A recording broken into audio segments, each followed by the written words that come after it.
হাতিরঝিলে এক অজ্ঞাত পরিচয় ব্যক্তির মৃতদেহ ভেসে উঠেছে সকালে। এখনও দেহটি কিছুক্ষণ পূর্বে উদ্ধার করেছে থানা পুলিশ। আমাদের সহকর্মী মনিরুজ্জামান রয়েছেন হাতিরঝিলে, পরিস্থিতি জানতে সরাসরি যুক্ত হচ্ছি তার সঙ্গে। মনিরুজ্জামান, ঠিক কটা নাগাদ এই মৃতদেহটি উদ্ধার করা হয়েছে এবং এই মুহূর্তে সেখানকার কি পরিস্থিতি?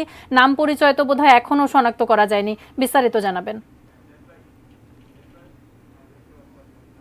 ধন্যবাদ। আপনি যেটি বলছিলেন যে উদ্ধার কার্যক্রম আসলে শেষ, যেখানে ভেসেছিল মৃতদেহটি সেখান থেকে উদ্ধার করা হয়েছে। 11টার 5 মিনিট আগেই সেটি তুলে আনা হয়েছে এবং এখানে সিআইডির যে ক্রাইম সিন ইউনিট যেটি রয়েছে তারা এসেছিলেন এবং তারা এসে এখানে তাদের যে নমুনা সংগ্রহ করা সেই নমুনাগুলো সংগ্রহ করেছেন এবং সেখানে আমরা দেখেছি যে নমুনা সংগ্রহের করার পরই কিন্তু পরিচয় নিশ্চিত হওয়ার যে বিষয়টি থাকে মোটামুটি সেটি নিশ্চিত হয়েছে। তো এই মুহূর্তে আমাদের সামনে পুলিশ কর্মকর্তারা রয়েছেন, আমরা যদি সরাসরি তাদের কাছ থেকেই শুনি যে আসলে এই সিআইডি ক্রাইম সিন ইউনিট যে নমুনা সংগ্রহ করলো এবং যে ফিঙ্গার সংগ্রহ করলো সেখানে তারা কি তথ্যটা পেল। আসলে ইয়াসিন ভাই, আমরা জানি যে ফরেনসিক ইউনিট সংগ্রহ করেছে এবং ফিঙ্গার নিয়েছে, পরিচয় নিশ্চিতের বিষয়ে যদি আমাদের জানাতেন যে তারা আসলে পরিচয়টা কি পেয়েছেন আপনারা।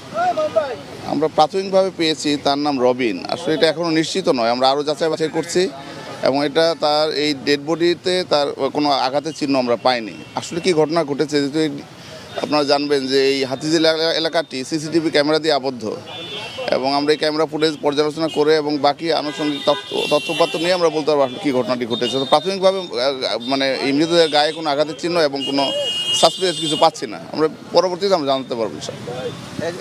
যেটি শুনছিলেন যে নিহত যে ব্যক্তি তার পরিচয় রবিন, আসলে তার বাড়ি আমরা যতটুকু জেনেছি চট্টগ্রামের খুলশীতে এবং এখনও যেহেতু মরদেহটি এখানে আছে এবং আরও বেশ কিছু প্রক্রিয়া রয়েছে, সেই প্রক্রিয়া শেষে মরদেহটি এখান থেকে নেওয়া হবে।